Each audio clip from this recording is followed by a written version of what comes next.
Film ini dibintangi seorang aktor pelontos Ben Kingsley yang berperan sebagai Frank yang merupakan seorang pembunuh profesional yang bekerja pada sebuah gangster asal Polandia. Ini dia orangnya. Namun karena Frank merupakan seorang alkoholik atau bisa disebut dengan ketergantungan terhadap alkohol, suatu ketika Frank gagal melaksanakan tugasnya. Langsung saja kita mulai ceritanya, inilah dia.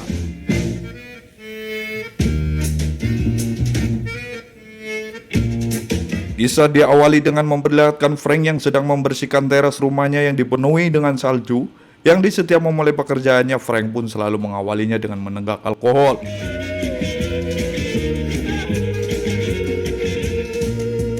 Beberapa kali Frank membuang dan memungut kembali minumannya dan meminumnya lagi dan lagi. Tak lama kemudian datanglah Steve, yang merupakan anak dari kepala gangster Polandia yang bernama Roman. Maksud kedatangan Steve adalah memberikan tugas kepada Frank untuk menghabisi kepala gembong Irlandia bernama O'Leary. Stop. Hey, we missed dinner last night. Made pierogies. I was tired. O'Leary yang akan pergi ke New York untuk bertemu dengan geng Cina, yang mana Steve menginstruksikan kepada Frank agar O'Leary dihabisi di stasiun malam itu juga.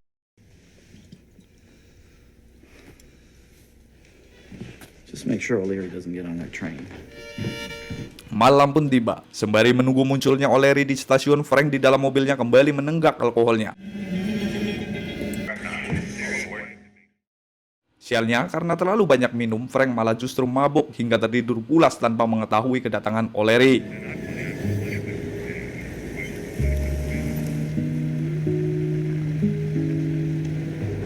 Mr. O'Leary, train's here. Dan O'Leary pun bersama anak buahnya berhasil pergi ke New York untuk bertemu dengan geng Cina yang dikhawatirkan oleh Roman. Sampai pagi Frank tertidur pulas hingga akhirnya dibangunkan oleh beberapa orang suruhan Roman dan dibawalah Frank ke sebuah gudang.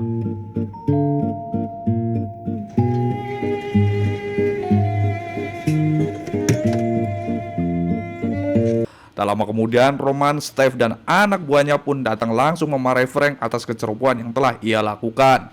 You slept right through it. O'Leary's been in New York for an hour. I told you how important this was. Frank pun sempat meminta maaf dan meminta izin kepada Roman untuk pergi ke New York untuk menghabisi O'Leary di sana. Bukannya diizinkan, Frank malah semakin dimarahi oleh Roman. Thank you. Oh, God. We gotta do something. Tak cukup sampai di situ, merasa Frank selalu mengacau dan bisa membahayakan bisnisnya. Karena Frank adalah keponakannya, Steve menyarankan Roman untuk mengirimkan Frank ke San Francisco untuk menjalani rehabilitasi. Not advice, Frank. This is it. You go to San Francisco. You get into AA, and you clean yourself up. Merasa bersalah, Steve pun meminta maaf kepada Frank karena merasa kepindahan Frank ke San Francisco merupakan ide darinya. Dan atas permintaan maafnya, sebelum Frank pergi ke sana, Steve memberikan sebuah hadiah tangan kepada Frank. Got you something.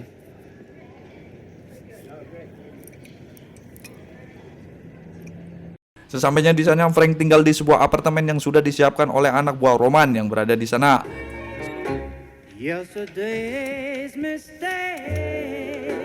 Seperti biasa, Frank pun kembali meminum alkoholnya hingga mabuk berat dan tertidur di sofa. Saat tertidur, Frank dikagetkan oleh suara telepon yang berbunyi.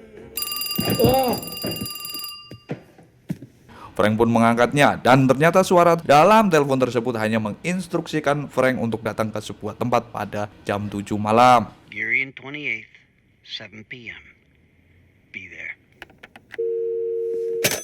Sesuai instruksi dari orang yang menelponnya tadi, Frank pun datang ke tempat yang sudah ditentukan, yang ternyata tempat tersebut adalah tempat rehabilitasi atau semacam tempat program pemilihan para pecandu dengan saling sharing pengalaman hidup dan berbagai masalah yang dialami sesama antar pasien.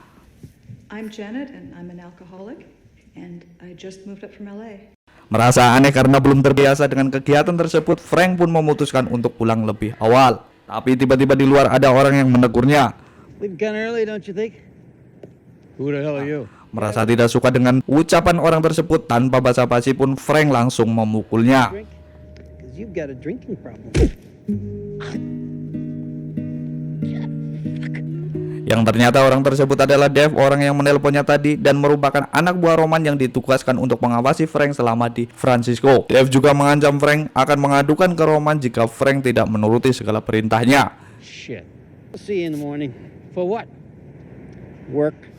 Paginya Frank dan Dave sudah berada di depan sebuah rumah duka. Di sana Dave menjelaskan bahwa tempat tersebut berhubungan dengan pekerjaan yang akan Frank kerjakan.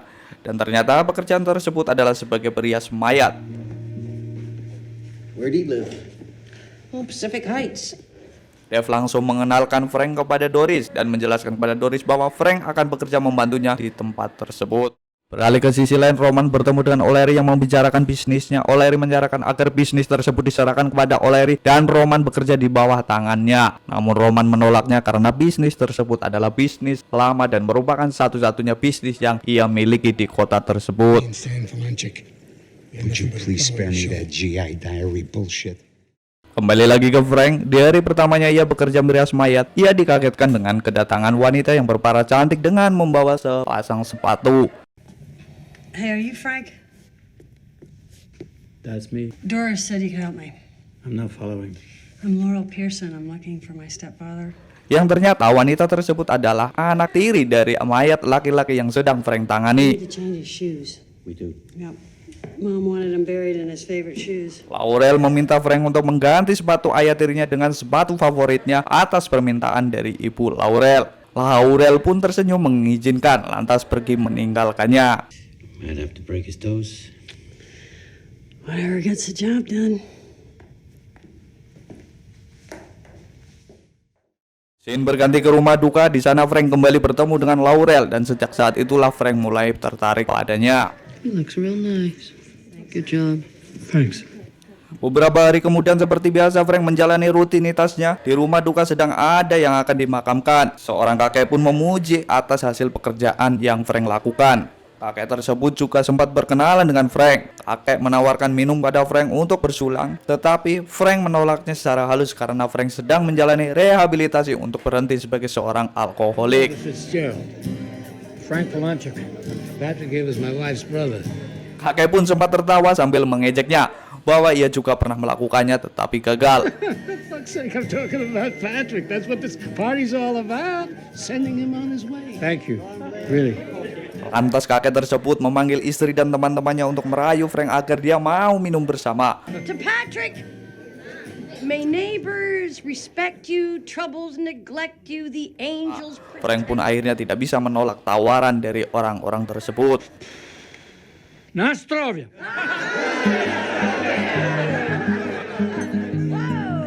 Di sisi lain, Laurel sedang memasak untuk makan malam bersama Frank. Yang ternyata malam tersebut sebenarnya Frank sudah ada janji makan malam bersama Laurel. Tetapi Frank malah larut dengan suasana di rumah duka tersebut. Laurel pun sempat sangat kesal dengan Frank karena ia tunggu-tunggu sampai larut malam Frank tidak kunjung datang.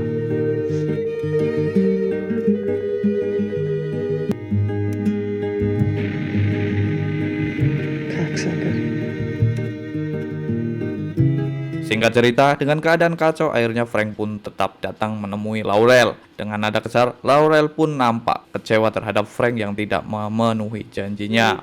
Hey, get the fuck out! I don't need simple. I just don't need... Atas kejadian tersebut di tempat rehabilitasi, akhirnya Frank dengan ditemani Laurel untuk pertama kalinya akan menceritakan seluruh pengalaman hidupnya. Hi, I'm Frank and I'm an alcoholic. Hi, Frank. Recently, I'm from Buffalo. Drinking's a pretty obvious thing to do there, and whatever you do when you're not working, and I was either... Beralih lagi ke sisi Roman di Buffalo, ternyata geng Irlandia mulai mengacau dan mencari gara-gara terhadap bisnisnya. The parts guy is out of parts. That Irish bastard is closing his fist. Steve pun menyarankan agar Roman menghubungi Frank. Lucky fuck.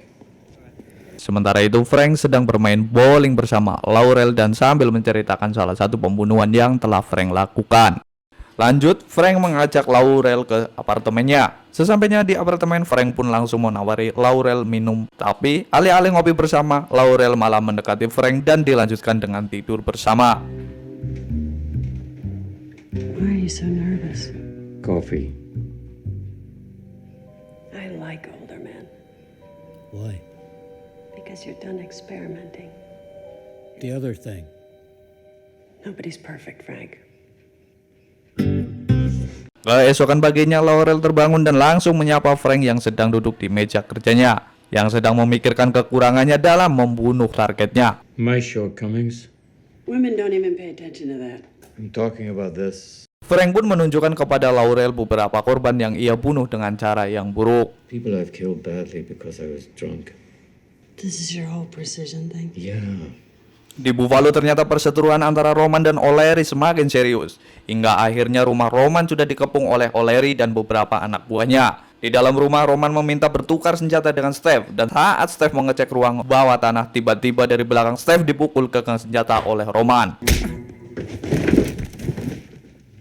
Dan Steph pun tersungkur jatuh ke bawah tanah.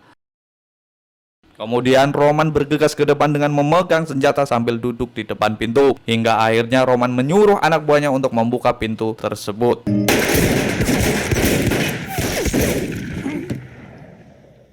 Roman dan anak buahnya pun tersungkur ke lantai karena terkena beberapa tembakan yang dilakukan oleh O'Leary dan anak buahnya. O'Leary langsung masuk dan menghampiri Roman dalam keadaan sekarat. You know, Roman, you could have still plowed. Setelah kejadian tersebut, Steph yang berhasil selamat langsung menghubungi Frank memberitahukan bahwa Roman telah meninggal atas penyerangan yang dilakukan oleh O'Leary bersama anak buahnya. Steph sekarang menjadi buronan O'Leary dan berhasil lolos karena saat terjadi penyerangan sengaja dipukul senjata oleh Roman, dan itu semata-mata dilakukan untuk melindunginya. I should have killed O'Leary. Mendengar hal tersebut, Frank langsung memutuskan untuk kembali ke Buffalo untuk membalaskan dendam atas kematian Roman pamannya. Sebelum memutuskan untuk kembali ke Buffalo, Frank pun sempat mengirimkan pesan perpisahan kepada Laurel. Frank meminta maaf karena harus kembali ke Buffalo dan kembali melakukan pekerjaan lamanya. You forget me. I'm a joke. There'll be other funerals. I'm sorry.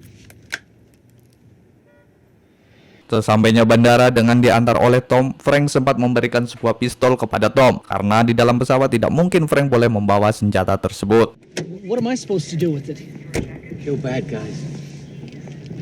Crack walnuts. I don't care. You were kind to me. I want you to have it. Thank you. I'll thank you when I shoot some. Di saat mau masuk pesawat, Laurel ternyata menyusul Frank dan berusaha melarangnya untuk kembali ke pekerjaan lamanya. What are you doing here? Not letting you get away with With it. what? With being a pussy, Frank. Namun dengan keteguhan hatinya, Frank tetap memutuskan untuk kembali ke Buffalo. Don't do this, Frank. Sorry. Sesampainya di Buffalo, Frank langsung pulang ke rumah lamanya. Saat masuk ke rumah, Frank dikejutkan dengan keberadaan seseorang di kamar mandinya. Dengan insting membunuhnya, Frank langsung mengambil sebilah pisau dapurnya, menunggu orang tersebut keluar dan berniat melemparkan pisaunya. Ternyata orang tersebut adalah Steph yang bersembunyi menghindar dari kejaran O'Leary. Di kota lamanya, Frank sempat mengunjungi tempat rehabilitasi yang ada di daerah tersebut. Di sisi lain, Steph yang bersembunyi di dalam rumah Frank tiba-tiba didatangi oleh seorang yang mengendap-endap lewat pintu dan jendela. Steph pun penasaran dan akhirnya membuka pintu sambil menodongkan senjata kepada orang tersebut. Get your hands up! Don't move! What are you doing? Yang ternyata orang tersebut adalah Laurel yang karena rasa cintanya terhadap Frank memutuskan untuk menyusul Frank ke Buffalo. Kembali ke Frank yang ketika Frank sedang mendengarkan salah seorang yang sedang bercerita, dari kejauhan di dalam mobil Frank telah dibidik oleh James.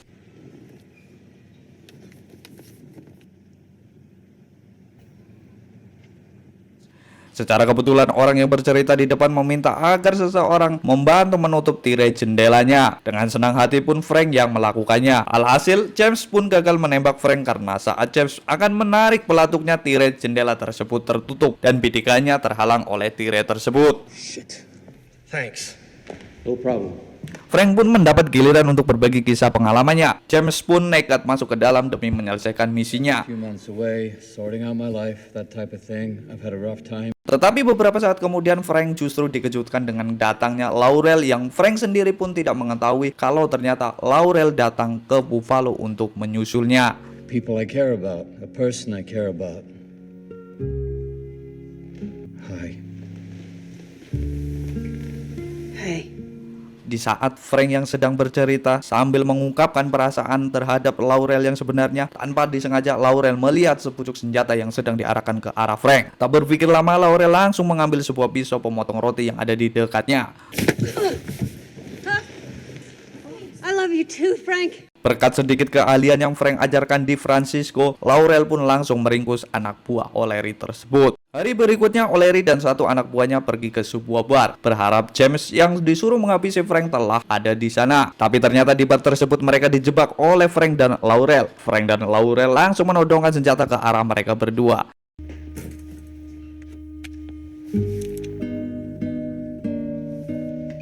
Anak buah O'Leary pun digiring keluar oleh Laurel dan disuruh masuk ke dalam bagasi mobil bersama James. Sementara itu, O'Leary dibiarkan berdua bersama Frank di dalam bar tersebut. Can I get you a drink, Frank? No, thanks. Here to kill me, are you? Yes. O'Leary pun sempat beberapa kali meminum alkohol dan mendekat ke arah Frank, sambil menangis terisak memohon kepada Frank untuk tidak membunuhnya. Namun ternyata O'Leary hanya berakting dan malah menggertak Frank dengan menuangkan miras segelas lalu menyiramkan ke wajah Frank. Spontan Frank langsung menghujani tubuh O'Leary dengan 2 kali tembakan dan O'Leary pun tersungkur mati di hadapan Frank. I guess that.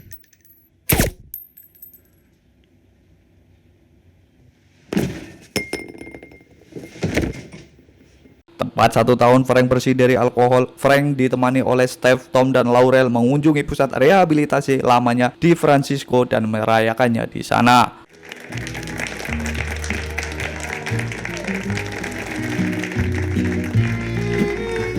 Dan adegan tersebut merupakan akhir dari film ini. My name's Frank and I'm an alcoholic.